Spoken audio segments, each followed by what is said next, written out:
Hey everybody, this is Greg and Steven with another fantastic tasting. I'm the wine consultant in the States, and Steven is a chef and WSET teacher in Burgundy, France. Dennis could not be with us today. He's feeling a little sick, so you guys are stuck with us today. But we'll give you a great tasting. We have fantastic wines for you to try. Today we are drinking Domaine Pierre Naigeon. And so we have great wines for you to try today. They're coming, Pierre's Vineyard and Winery is in Gevrey-Chambertin. So a lot of times, a lot of our list is based out of Côte d'Ivaux. So we thought it would be a great idea to try these true Gevrey wines, or try these true Côte de Nuit wines, just to see what you think the difference between the two are. Yeah. I think, we represent a lot of wine growers, wine producers in the Côte de Nuit, but our tastings, just the way that myself and Greg have chosen the tastings, which is part of our job. We choose the wines for the tastings because we want to just pick what we would like to try, and interesting combinations. We're always searching for these combinations, and just noticed that we hadn't actually chosen that many from the Côte de Nuit. So the last time we were like, okay, let's try and find some interesting combinations from the Côte de Nuit. And we found him, Pierre Naigeon is, as Greg says, based in Gevrey, Chambertin, and grows a lot of single vineyard wines, kind of touching into Chambon-Musigny all the way up to Marsannay. So that northern part of the Côte de Nuit, you've got Chambon-Musigny, Chambertin, and then Fissan, and then Marsannay. And so you can see there the range of wines, it's huge, that he produces. And it's kind of interesting because it reminds me lately a little bit, we've done the Reberjon tasting, and again they've moved into this same philosophy of breaking up all their holdings into the single vineyards and just making a huge range of single vineyard wines. And one of the most enjoyable aspects of Burgundy, I think that me and Greg have really embraced, is this side-by-side tasting where we isolate the terroir. So we've done it again here with this regional Bourgogne and Marsannay, both 2019. So we've got the same weather. Actually, a fantastic red vintage. I mean, probably they're saying, we talk a lot about good vintages, but I think 2019 is, everyone will say it's a spectacular vintage. So we've got the same vintage, we've got the same producer, and we've got two different terroirs. And the regional wine, I think especially, is quite a special. It's one of them secret ones, because looking at the bottle, you just see Bourgogne, you see a single vineyard, the Maladière, but actually that vineyard is situated in the commune of Chambon-Musigny. So, and I think as we drink this 2019, we both said we were surprised at, how soft and juicy and kind of ready it is to drink. We both expected it still to be a little bit rough, or kind of like unsettled, I think. But the Chambol character is, has that elegance, which I think we can really find in this wine. And Marsannay, we're jumping up to the very northernmost appellation of the Côte de Nuit, so really near Dijon. And historically, like everywhere in Burgundy, the winemaking has improved so much over the last 30 years. The winemakers are so skilled and they're getting the most out of the terroir. But there's a lot of varied vineyards, a lot of varied terroir in Marsannay, and it's producing some brilliant wines, and it's producing some wines that still have yet to be discovered, I would say. So we found one here that I think, the vineyard and the winemaker and the vintage has come to the sweet spot. So the most interesting thing is we're looking for these wines where you can isolate the producer and the vintage, and you are just discovering the difference of the terroir. So It's become my favorite way to drink wine. Either that or like having two of the bottles from the same vineyard and then two different producers. That's also, like then you can tell what the producer does to change the wines, and you really get to feel out their style and what they do, because there are similarities in the wines, but then there are also the differences, and the differences is the terroir. So it's my favorite way to taste wines. This is how I always try and consult people when they are trying to figure out what they want to buy and everything, because if you're not tasting them side by side, you can think that you remember how one tastes and how one doesn't, but to really have them both in your mouth, one right after each other, makes a huge difference, especially when it's the same grape, same everything, just a few miles down the road. Exactly. Yeah, I mean that's it. I think what I love, we're both relatively, we're certainly wouldn't call ourselves Burgundy legends. So a lot of people I think that love Burgundy can relate to us. Where none of us were born in Burgundy. We just discover it through our passion and through learning and drinking and hanging around people like Dennis and similar. And so for me, I would describe Burgundy as the combination of producer, terroir, and vintage. And depending on the terroir, all the other aspects, the importance can vary. So but them three elements at some combination interact with each other to produce that single bottle, single vintage of a wine produced by the vigneron. And it's interesting because you've tasted the 2018 Bourgogne Maladière, which I haven't tasted. So, and we were talking just before we jumped on about the slight differences there. And that's also a very nice tasting to do, because at that stage, you've got the same terroir, the same producer, and you've just varied the weather. So you're tasting the difference of the weather between 2018 and 2019. And even though both vintages are considered a hot year, there is generally a bigger concentration in 19 due to the lower yield, that happened that year compared to 18. So it's funny because that's why I suppose I expected, we spoke about what we expected on my first impression of the wine. And I had tasted it originally before we exported it, but I hadn't tasted it since. And I was just I just think it's so elegant. I'm surprised that it's so ready to drink. It's still primary. We both said that, still primary flavors. Right. Yeah.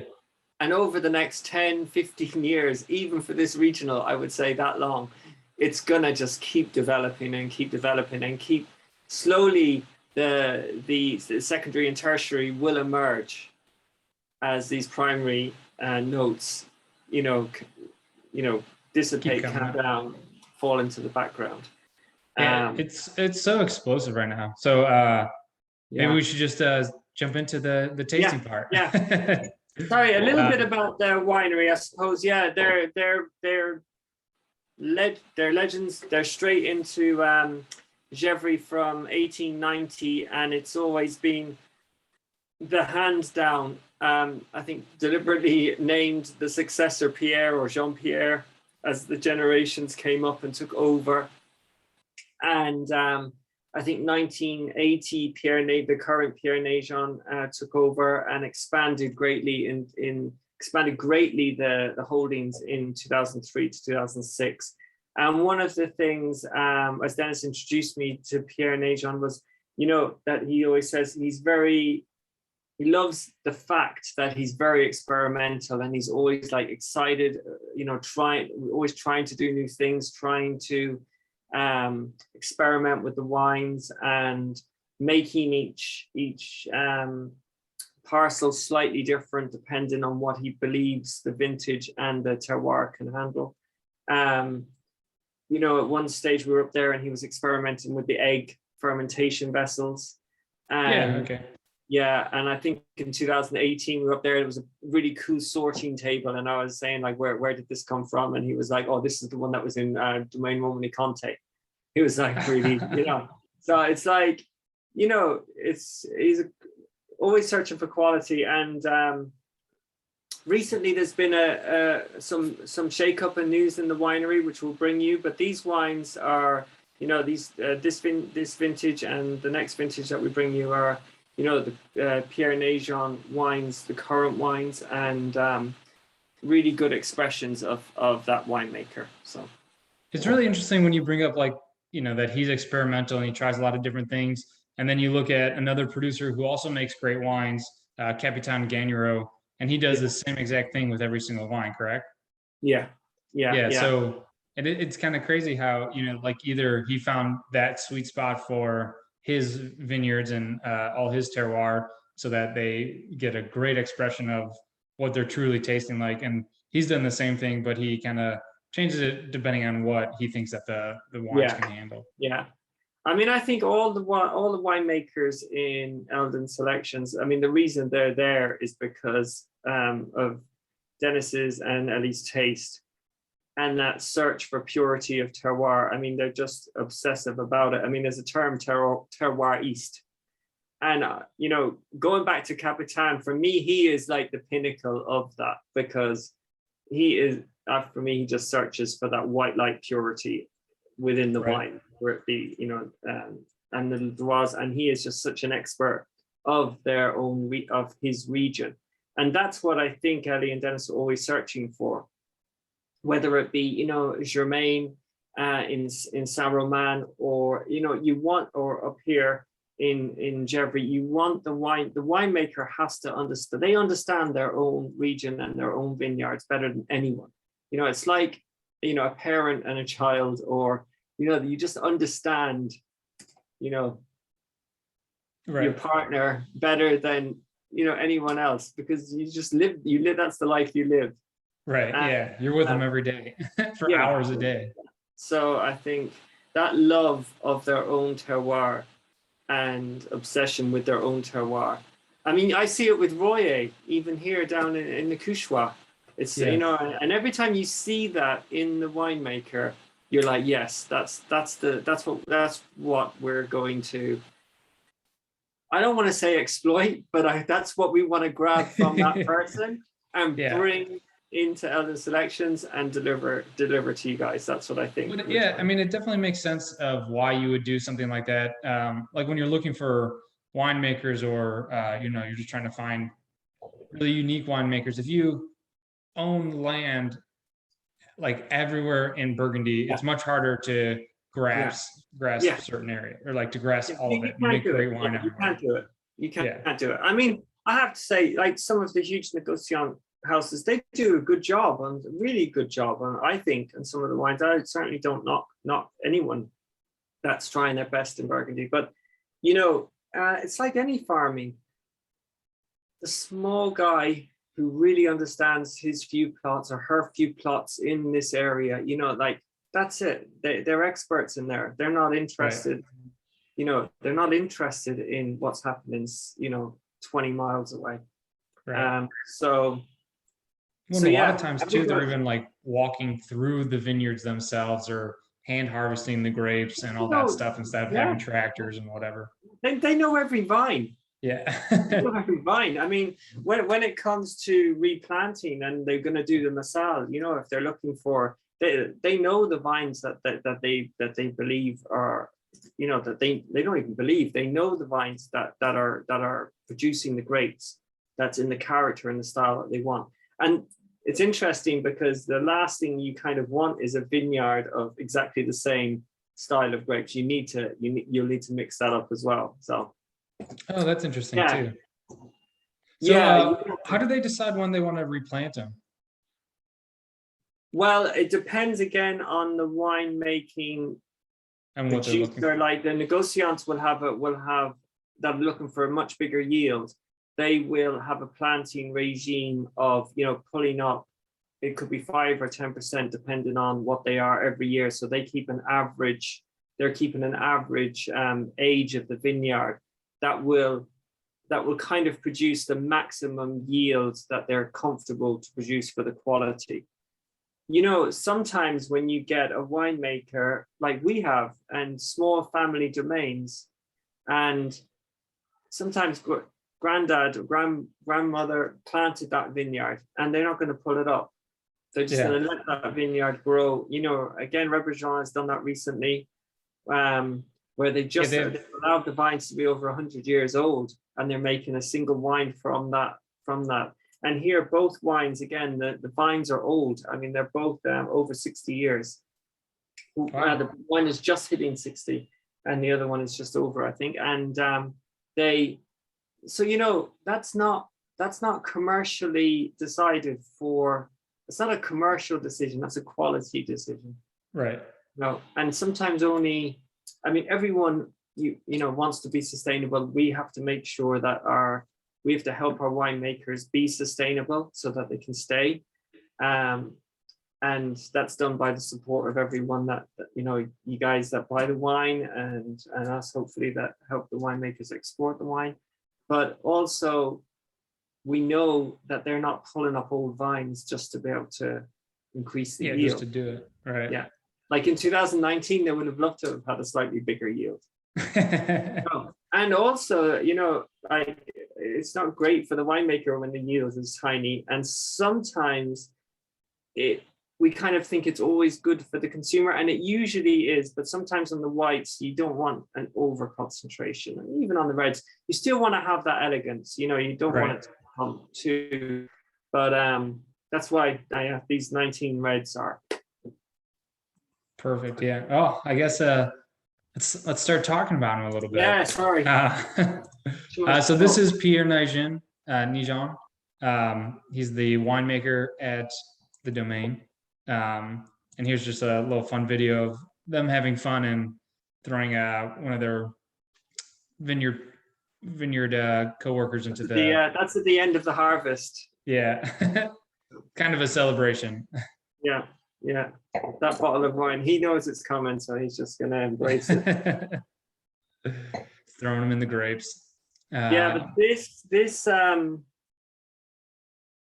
vineyard, and we've done this time and time again. You know, we've done this with lots of producers down in Mar and Volnay, and as we move around,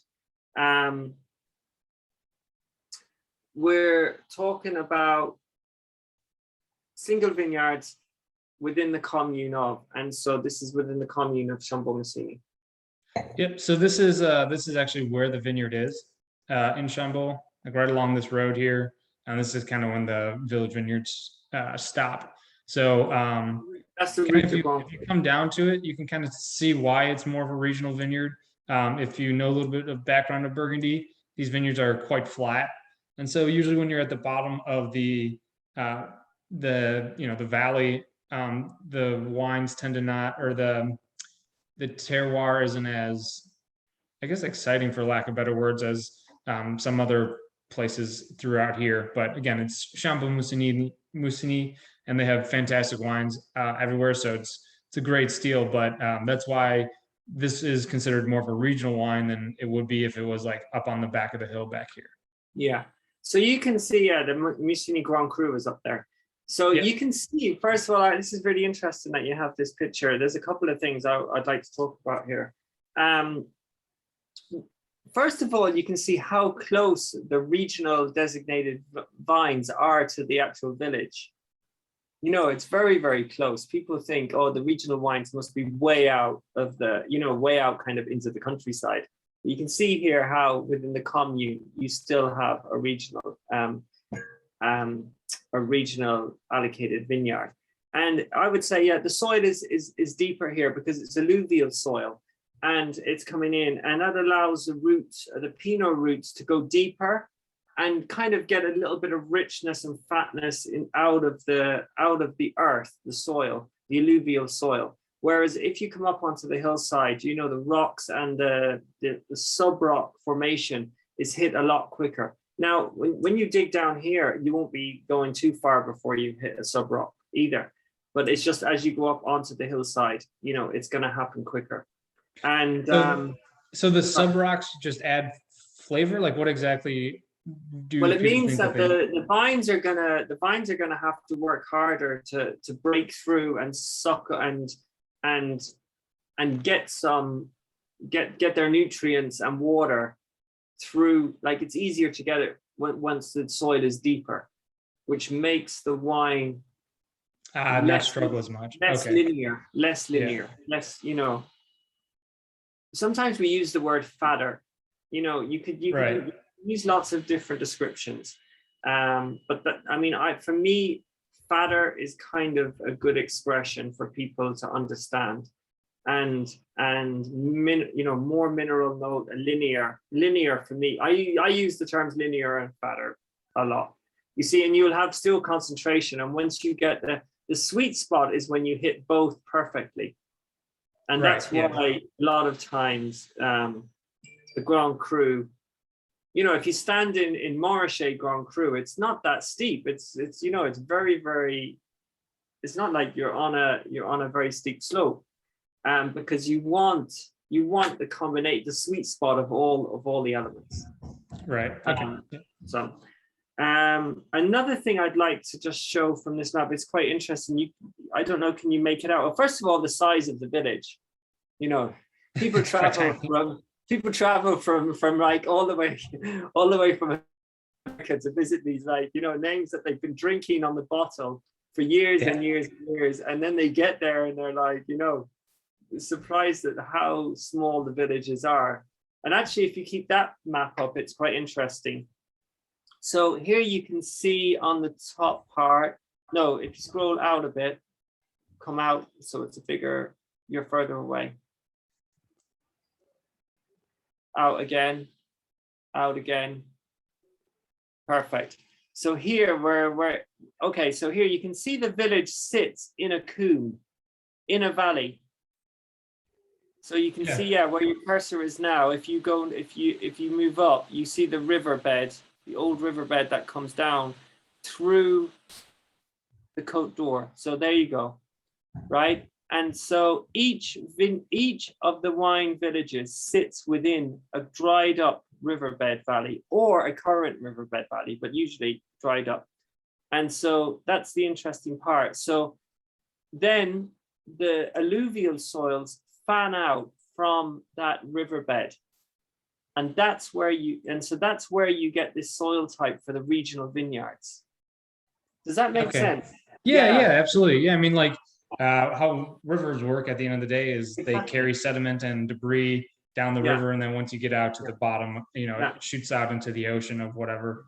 So this probably was a giant ancient like lake or of sorts. So on the bottom of the lake, you're going to have the most nutrients and everything. So that's where there's going to have your fatter soils are going to come from.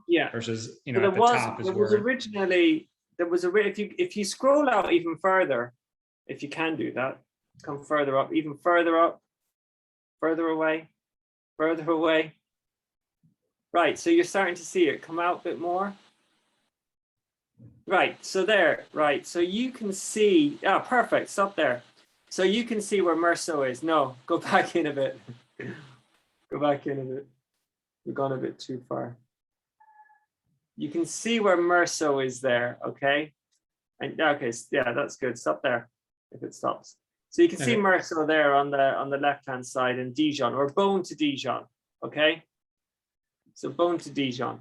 And you can see where the Côte runs. The Côte runs from Savigny-le-Beaune, Louis Saint-Georges, Gevrey-Chambertin, Chenauve. And so there, that is effectively, that's a cliff face. That was one big cliff face. And then during the ice, which originally was a seabed full of oyster shells and sea lilies and lots of different marine life. And as the African plate hit, the Saône Valley dropped and created this big cliff face here. And then during the Ice Age, these combes were formed in the valley, running through, which we just showed at Gevrey, which we just showed at Chambon-Massiny, one of the combes. If you went into Gevrey-Chambertin, you'd see another combe. Right. I mean, you can kind of see them coming through here. Louis Saint-Georges, another combe. A Beaune is a massive one. Beaune is a big, big one. runs back into the coat. So it runs from the cliff face as the glaciers broke down the cliff face and retracted. They broke open the limestone cliff face and allowed, like you said, the alluvial soil, along with rocks and chunks of different limestones coming into the alluvial plain. And it's today the amount of limestone, marl, and alluvial soils that will determine the quality of the vineyards on the plain just in front of the coast. Wow, that's crazy. It's glaciers are very weird how they did that, during the ice age, how they flattened certain things but they missed others, and they really diversified soil and everything too, because they're just moving soil from place to place too. So that's why like Burgundy can be so diverse, because you don't necessarily know exactly, where it came from. You can see here, this is really good. You can see here, so there's the côte, which was the cliff face. And if you think in French, like the Côte d'Or, if you think of the word côte, it can mean coastline, it can mean the edge of. What it is this is the edge, the hillside of. It can be hillside, edge, the coastline. It has a various few meanings. So the côte here runs, you can see it very clearly. And then behind the côte, if you jump up into where it says Val Foret, and that is the haute côte, the higher hillsides behind the coastline. And that's where you get Haute Côte de Nuit, Haute Côte de Beaune wines. Okay, so there are grapes up here too? Yeah, there are all vineyards in there, all in behind Nuit Saint-Georges. This is where Nuit Saint-Georges is. This is all Haute Côte de Nuit. That's really cool. Behind there. Yeah, all Haute Côte de Nuit. I've never looked so far into the map before. Yeah, it's really interesting. These maps that you're showing are very good. So I know we've gone down a slightly different tangent, but yeah. Yeah, but it's very informative. Yeah. It's very nice to be able to see that. Julien Cruchendo lives in the Haute Côte de Nuit behind Nuit Saint-Georges and makes all his fantastic wines. So, and here you can see, so there's Marsannay. And then beside Marsannay, you can see you're right on the right beside, like Dijon. The city of Dijon is just there, just above Marsannay. So yeah, it's so funny to have this giant city that huge right city there. Yeah, and there are some vines being planted in Dijon, and there's talk. I mean, it probably won't happen because everything's so slow in Burgundy, and quite rightly, I agree. Their laws are quite fixed in place. You have to do something special to change Burgundy wine law. But there's talk that they're gonna include Dijon in the Côte d'Or. These vineyards that are planted within Dijon, because they really want people to realize that Dijon is part of the kind of gateway to the Côte de Nuit. Right. So what's Dijon considered now? Just its own, not even part of Burgundy? Oh no, it would be. Dijon comes regional? Under. Yeah, it comes under. Regional wines. Okay. Definitely Bourgogne, and some of them might have some little Bourgogne, and then they'll have they can have a sub-appellation. Okay, I got you. I've never seen Marsannay is the first AOC of the Côte d'Or. Okay. And then the last AOC, the very last one, is Morange, which is where we live. Yeah. So they're very similar. Morange and Marsannay kind of. Well, it's interesting. They have not in the wines, but they have a connection. I think in the way that I think the winemakers of Marsannay there's certain locomotive winemakers in Marsannay that have really given the AOC a lot of respect in the last 20 years. They demanded respect. And I think that's also coming for the Morange as well in the Côte d'Or. So Morange, I just started trying, I think maybe a year and a half ago, and I was like, I wanted a Premier Cru Burgundy. I was just like, I'll try this place, and I had it, and I was like, fantastic! And it was a great value for what it was, for the price. And I was just like, this is my go-to place right now. Yeah. Well, I mean, we're represented two, I think, fantastic. Well, we've actually got 3 Marange produced, 3 wines that are all Marange on the list. One is Royer, and the other one is Ella Dubois and Rebrejon, or Ragnado. Ragnado. who actually is the one that's really based in Disease Le Marange, and Ella Dubois is in Chez Le Marange, and Royer is just based across the border in the Côte de Couchois.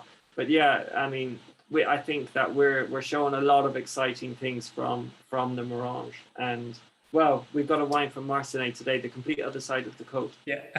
And this will be the last thing, and then we really will dig into the wines.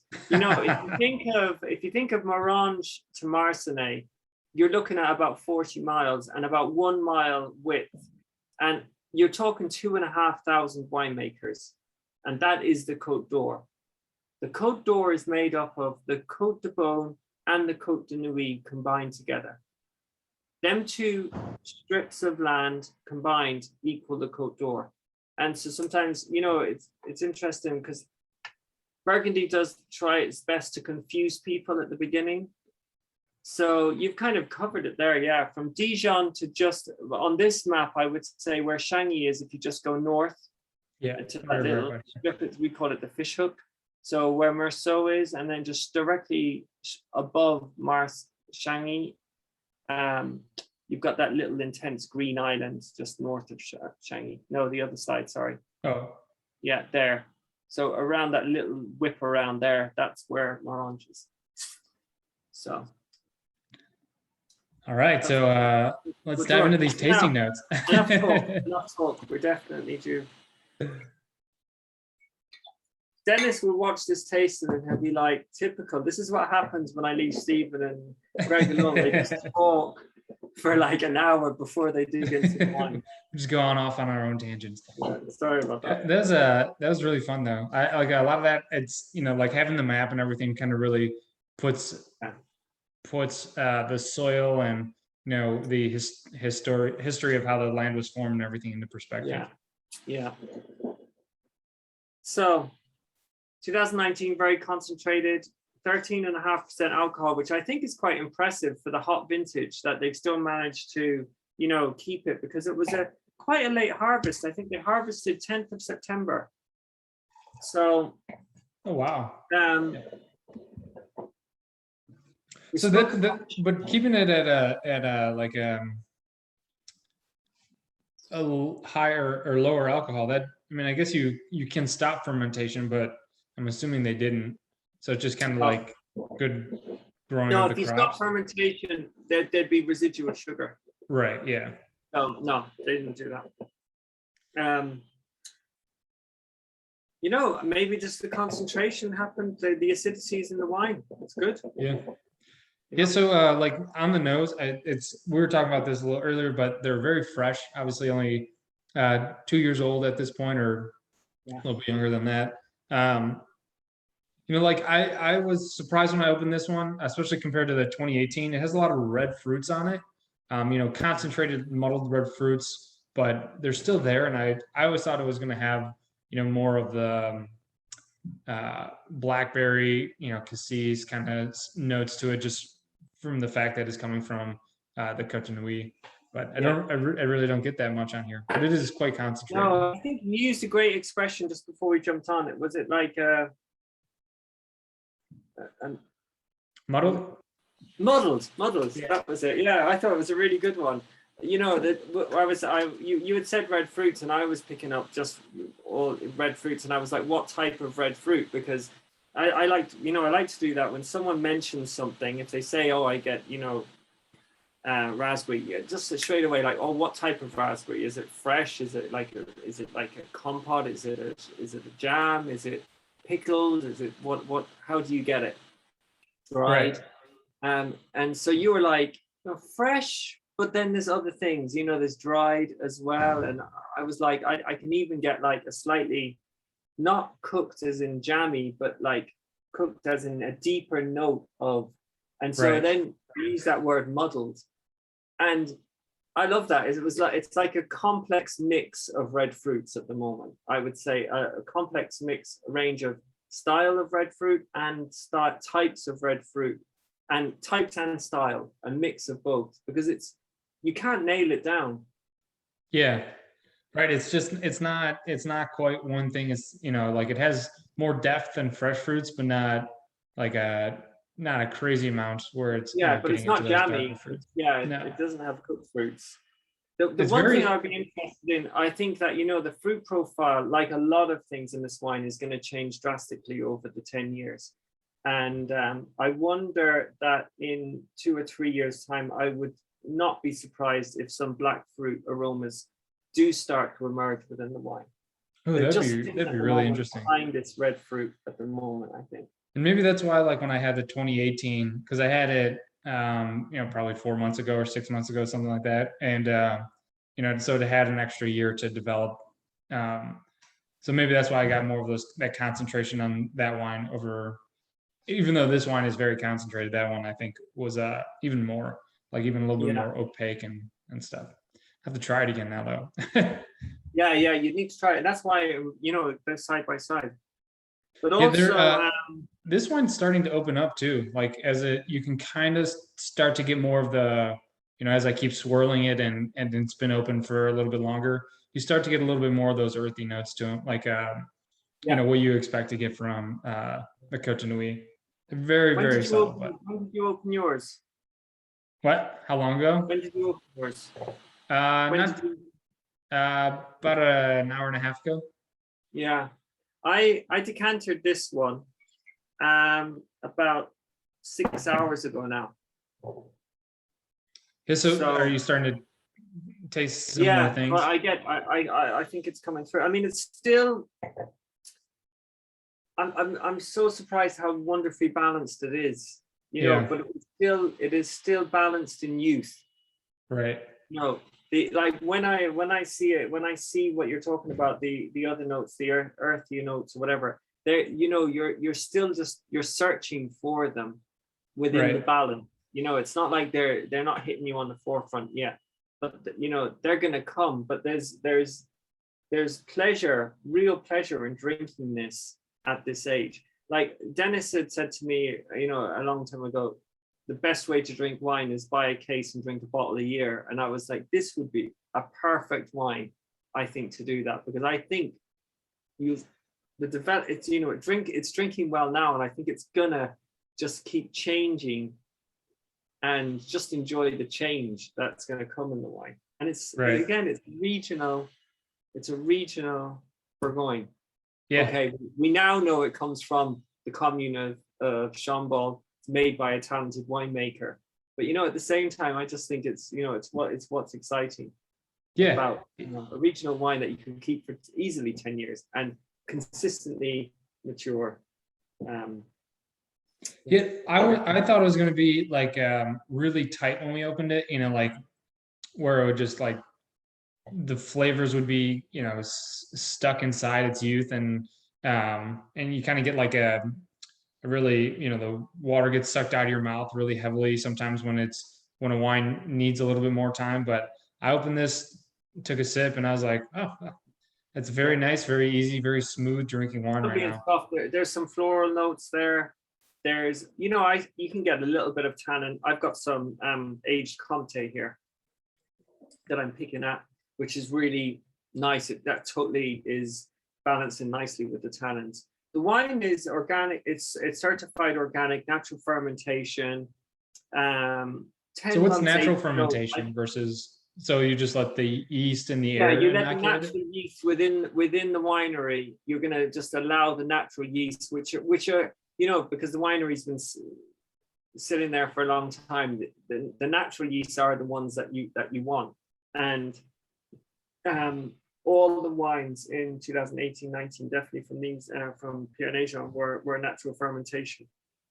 So is that kind of like a bread starter? Winery, they will add the yeast to the fermentation to make sure that it's a type of yeast that you want. Right. So, and that's the difference. But one of the interesting things about both wines is there's no sulfur added. They're both natural wines, so no added sulfur during the process. Now, sometimes when they're called natural wines, and a lot of Beaujolais is natural.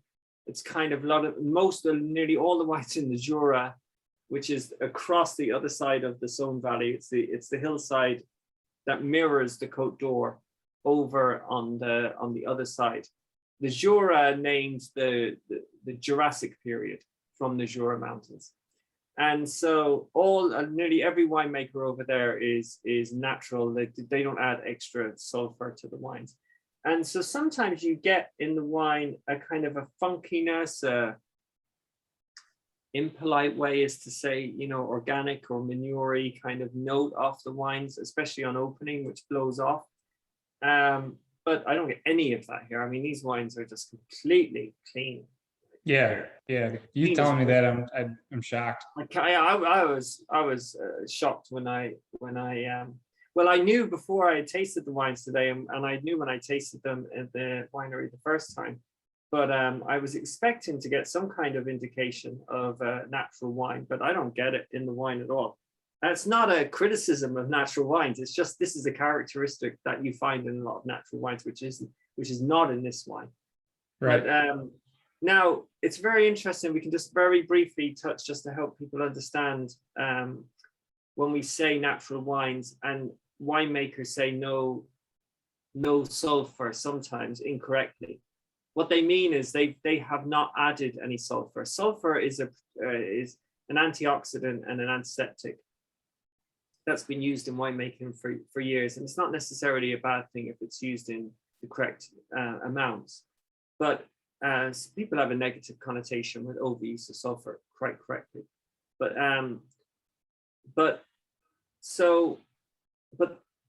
even if you never add any sulfur, the winemaking process itself, the fermentation of the grapes and the grapes themselves contain sulfur.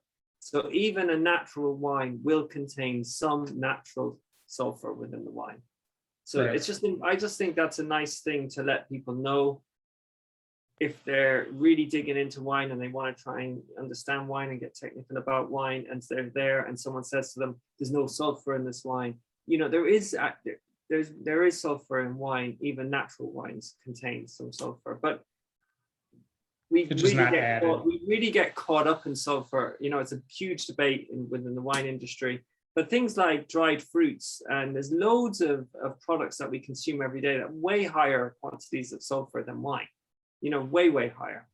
So, a lot of times people say, oh, the headache was because of sulfur in the wine. I mean, our wines are generally low sulfur. So, Right. And if you're going to get a more like artisan type of wine, then it's going to have lower sulfur because they don't want to, it costs money to use it. So they're trying to use as little bit as they can to get away with, a lot of it is preserving the wine. A lot of it is to do with small production. Like all our wines, the whole list is bottled Domaine, or Domaine bottled. So, they're all producing the wine and growing the grapes, making the wine in their own either small winery at the side of the house, or still small winery comparatively, down the road from the house. So they are controlling, just like any chef or farmer in a small restaurant, in a small business, is controlling the amount of salt you put into your food, much more so than a huge production factory, say, for example, that's making massive protection of wine. They have to protect the wine. They have to put extra insurance policies into the wine to make sure that this huge batch that's going to be potentially, hundreds of thousands of bottles is protected. So, it's just part of like the winemaking process. When you do artisan production and domain bottled production, it's just natural that you are just going to have less of the additives and all that stuff. And as Dennis says, a phrase I love, more of the good stuff. I love these technical wine terms that we've grown to love. So this wine has a lot of good stuff at the end. Good structure, has all that filling stuff that you get. That's why that. So I guess besides sulfur, is the acidity of a wine also a way to preserve it, right? Like better acidity Yeah, usually well, helps preserve it. yeah, loads of things help give the wine structure. So the tannin, the terroir, and the acidity is just part of the structure of the wine. Yeah. I mean, if someone said to me, name the characteristics of an Eldon Selection wine, I think the first thing I would go to is the bright acidity. I believe that because I think Ellie and Dennis are foodies. Ellie's a great chef. They come at wine from a food angle originally. Their first love was food. They came to France because of the food and then fell in love with the wine. And so I think this refreshing acidity it's a direct, point of reference in both the whites and the reds that they select for Eldon Selections, and that we fell in love with and also then support the palate of. And so I just think a wine with low acid would just not hit the list. I don't think it just would not get on the list. So then we can say, well, all our wines have got really good acidity. And we talk about it constantly, which kind of sounds like you're repeating yourself, a good acid, this is high acid. We haven't mentioned acidity today, which is interesting. Because I think the flavors are so intense and we just but the acidity, it's good that you pointed it out, because the acidity is still there. It's still bright. Like my mouth is still salivating now, a minute after I've just taken my last sip of wine. So yeah, let's jump to the Marsannay and then see what we think the difference is. All right, let's do it. I think there is a distinct difference, a very distinct difference. This is my Marsannay. I've decanted both my wines. I mean, we were talking before about decanting wines, and I made the point that there is no, my opinion is there is no right or wrong. If someone says to me, I never decant Burgundy, I wouldn't disagree with them. I wouldn't argue the point. Yeah. And for me, I do decant a lot of Burgundies. Some obviously definitely do not decant, older ones, more delicate. It's just a personal taste at this stage of my wine drinking journey. I think I can't see me really changing it, but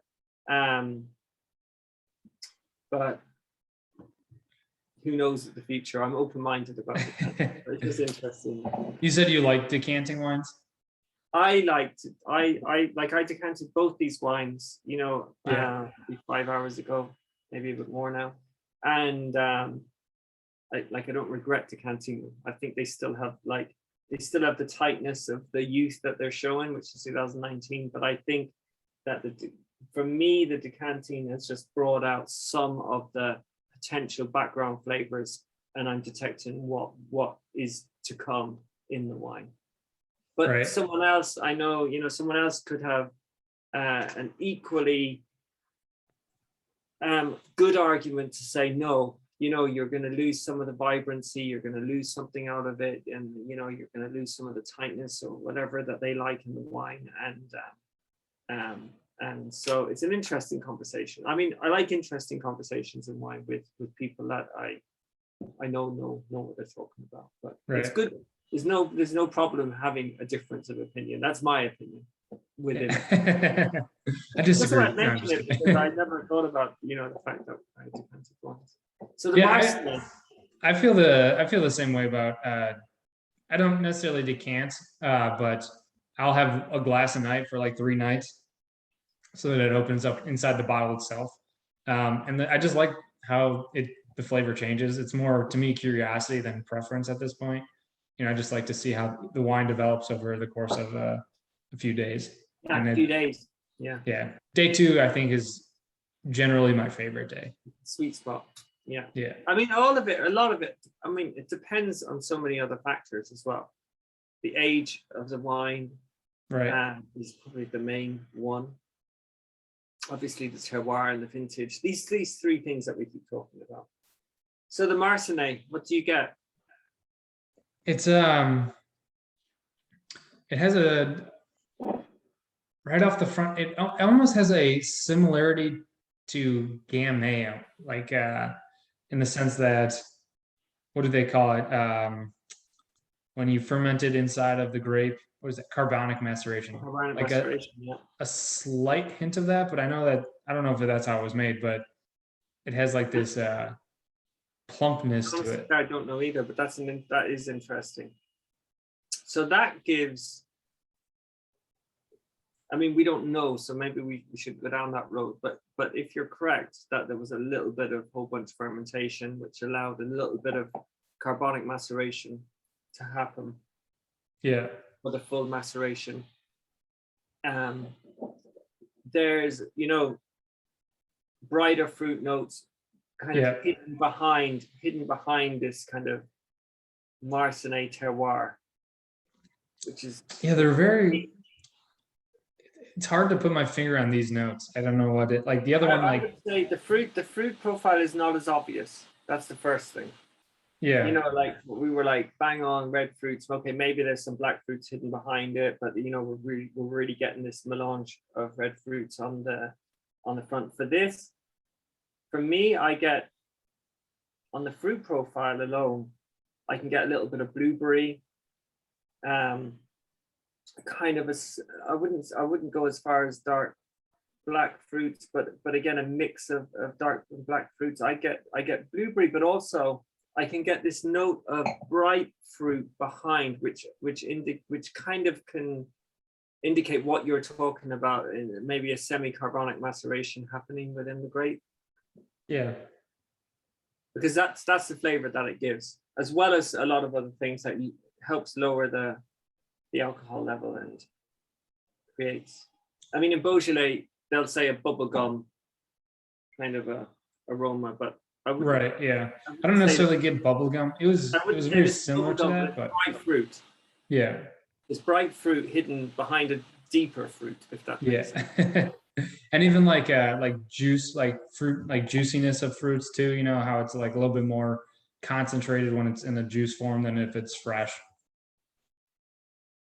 This wine for me definitely has a more concentration. Yeah, definitely. I get a little cola on the nose. It's kind of hidden behind this, both them fruit notes, that bright and dark kind of.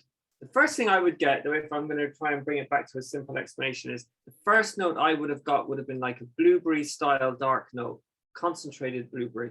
Then I have this bright fruit note that comes behind that, and then I have this slight cola finish on the nose, and that's the way I would describe the three fruits.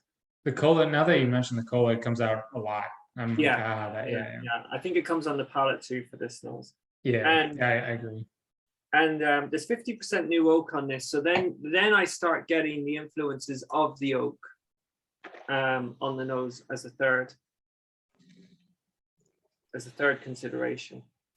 It's interesting with oak, like it's very, very subtle for being half new oak. And I've also noticed that, like, we had the Cuvée William did the tasting of that not too long ago. You can check out our YouTube page for that. But that had 100% oak, and from what you normally get in California, when you see 100% oak, it is so much different.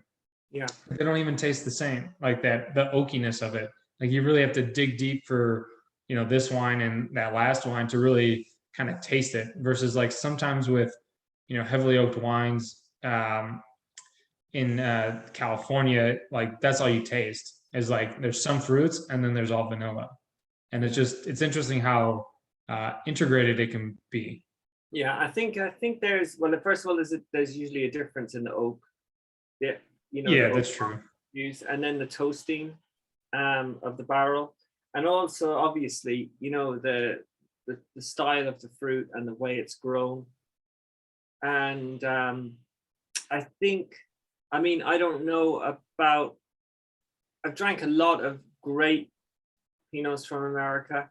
But I think the use of oak chips sometimes can give, when you say 100% new oak, I think sometimes the use of oak chips in the US could nearly give you 120 new oak, if that's possible. Yeah, seriously. The overuse, because it's not an oak barrel, you can actually add more even if you want, Right. of the staves or the chips. That's completely banned in Burgundy. You're not allowed to use them at all. So the most you can ever get is a barrel. And when you talk about wines from the hospice and things like that, hospice de Beaune, then you're talking about that 100% use of oak, or even with Rebrejon. So I think for me the 50% use of oak in this is on the net. It's on the button. It's really good, because you're not getting any of this resinous oak. And it's not obvious on it was like the third kind of consideration that I came to on the nose. On the palate, the wine is really balanced, although again, same as the first one, same as what I would say the baby Chambord Marsannay, I would say, this is still a primary wine. I'm surprised by the balance. I'm surprised by how good it's tasting right now. I'm enjoying the youth and the tightness of it. But that this wine's got so much more to give. For not an expensive wine, both of these wines, are not expensive wines. And especially coming from where they're coming from, the Cotonou. That's why I love the regional wines, than how our producers are so specific, because a regular Chambol is usually around $100. This one's at $50 or $49. So it is, and it's not, necessarily the vineyards that everyone's seeking out, but that's it's key. right. And it's right there. It's not the vineyards for a reason. I mean, it's true. Okay, so this vineyard in Marsannay, it's it hasn't been classified as a Grand Cru for a reason, Right. But my big argument to people, and where we were, I think people like myself and you, Greg, who've come at Burgundy from an angle of where most people come at Burgundy, which isn't being born and bred and grown up with it. We've got an advantage, because what I've learned and what I would love to try, if people can take one single lesson about Burgundy, I would say is try these wines, and only when you like these wines, when you've decided you love these wines, then follow this producer up through the appellation and go, and then start trying. I think we definitely have 2 single vineyard Gevrey-Chambertins, which is their home village. So you can start off by having these 2 side by side. Then you can pick whichever one you like the best. So you say, okay, I'm going to have the Marsannay. Then you buy the Marsannay and drink it side by side with one of the Gevrey-Chambertins. Then you can pick that Gevrey-Chambertin and buy the other Gevrey-Chambertin and drink them side by side. And so what you do then is you follow, just like people follow a musician, follow a winemaker, follow a filmmaker, follow an artist. You end up following the producer with confidence through the range. So you're not just coming at Burgundy. So many people come at Burgundy blind, and they're like, oh, I'm not sure, I don't know what to do. And then they just see a famous village, they buy the village, they don't really know anything about the winemaker. And then sometimes they're disappointed, sometimes they're not. For me, if I could just give anyone a tip coming to Burgundy, even people that have drank Burgundy for years, I would say, drink the regional wines or drink the village wines. And when you discover something in the village wine or regional wine that you like, that's the most cost-effective way to search Burgundy. Then find the producer, and then say, okay, I love this producer. I'm going to go and see him live. I'm going to go and see her live. I'm going to go, I'm going to explore through these wines. And that's where the true enjoyment comes, and the proper understanding of Burgundy comes. Because if you think 2,500 winemakers between Domaine Pierre and this vineyard, Marsannay, 2,500, it's like you're in the biggest music festival in the world, and you're just going through 10 to 10. There's so many buskers, there's so many people. Right. there's a jazz tent, there's a Yeah, you can still love the region even though you're not going to like every single producer there too. Like, so it's like you said, it's the world's biggest music festival, and all you have to do is go down the road and you keep going until you find the artist that you like, because there's going to be someone. Yeah, you find them, and the thing is, you might love the whole music festival. Yeah, like you can still love like the whole of Burgundy. You can say, like I spoke to someone yesterday, and one of the guests that's staying, and he was just like, I just love white Burgundy. I mean, I've drank white wine all my life, and I just think white Burgundy, and I think he's totally right. For me, I've drank wine all my life, and I think white Burgundy has just got something. You can say a huge generalization like that, like something like white Burgundy. But then when you dig into what is white Burgundy, and you talk about Chablis and Rouy and the Macon and Côte de Nuit whites, and everything to do with all the different producers and different terroir, then you've gone down the rabbit hole, and that's fine. But and so they're also different too. Yeah. So like within just the white Burgundy, the diversity that gentleman really enjoys is endless almost. Yeah. So again, this wine, no added sulfur, which I don't get any indication of in the wine.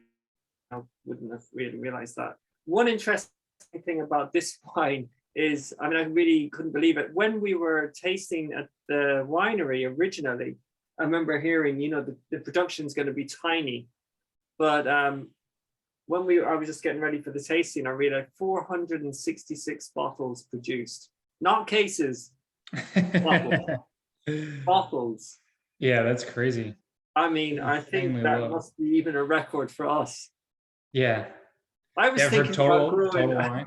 I was thinking about growing some vines in the garden here of Domaine de Cromay, and I was hoping to make more than 466 bottles. And that was just to give to my friends and family. So, yeah. So I think when we say small production Burgundy, this one, 466 bottles is tiny. It really takes the cake. Yeah, I don't know how many we have of that. I think we've got like 100 or so. So yeah, we probably have 10 cases of it. Yeah. So I would say, really recommend this side by side. We try to make these tastings, kind of affordable, so they're not too shocking for people to try out, so then you move on with confidence. And even if you're, if you were to buy 6 of each, you could easily do this tasting for 6 years in a row. Yeah. That'd be fun. Even like looking at his page, we have the Maladier 2019, 2018. We have the Marsannay 2018, 2019. We have a bunch from Gevry that is kind of his home place, and from Fixon and stuff like that. Fixon. So you could make a bunch of tastings with the amount of wines that we have from him, and it would be really fun to do. I don't know. Like I said, this is my favorite way to taste wine, is just going back and forth between vineyard and vintage, and just really digging into, what makes a wine taste differently, and what it makes it have good quality and all that stuff, and what the terroir does to it. Yeah. So that's why we're picking the wines, and nobody's told us to stop picking them yet. Yeah. we're just gonna keep going through the list and picking the wines that we want to try. Yeah. And hopefully it comes across in the tasting. Yeah, that really is why we choose the wines. Is we just like, oh, that one sounds awesome, let's try these two together. Yeah. But and one really good way to talk about that discovery and how to discover Burgundy, and to start and go through the regional, find a producer you like, and then with confidence move through that producer's range, as in their village, Premier Cru, maybe Grand Cru if they produce it. A good way to do that is through the wine club, I think, because we are choosing to send you what we think, on a quarterly basis, are a selection of our producers with loads of notes and things like that. So we're lucky that it's really growing and doing well, and it's exciting to see the people in the club kind of just enjoying the wines this way. And then as they as they get a case and it's got 6 different producers in it, they pick 1 or 2, and then they start doing that. They explore in the next few months the range of them producers' wines, and give you the feedback and give me the feedback. It's interesting. Right. Yeah, I think that's my favorite part about managing the wine club, is to see what people like and help them kind of figure out what else they'll like too, relative to the wines that they're enjoying in the wine club. But it really is just like kind of like a treasure hunt. You'll find that one producer, then sometimes I'll have people just say like, I just want a whole case of that. Like it was the best one that I've had. So yeah, the wine club's a great place to learn how to explore about Burgundy, and just to learn more in-depth things. Obviously, these tastings are great too. For the wine club, you'll get these really cool glasses. These are red glasses and these are white glasses, but I use them both because I like drinking out of both of them. I really like. I don't have the brand. I don't have the branded ones. I'm not allowed to have them here in Burgundy. Only. I think they're having in Burgundy. I think they're coming to us. They're coming to us. Yeah. I think they just arrived in the States first. But I really love the white wine glass, even for the red wine, and I usually more they're my go-to glass. I just like this little kind of the way the top closes in. I think it traps the aromas nicely. Yeah, makes it easy for swirling too. Yeah. They're really nice. So brilliant. I hope everyone's enjoyed the wines. I hope if you haven't been part of this tasting, check out the wines on the website and do yourself a favor. Yeah. And for more videos and everything, more content, check out our YouTube channel. We post about wine on our social medias, Instagram, Facebook, and all that jazz. So go to our website for our next tasting. They'll all be on the website. Hope you enjoyed it, and we'll see you soon. All right. Thank you.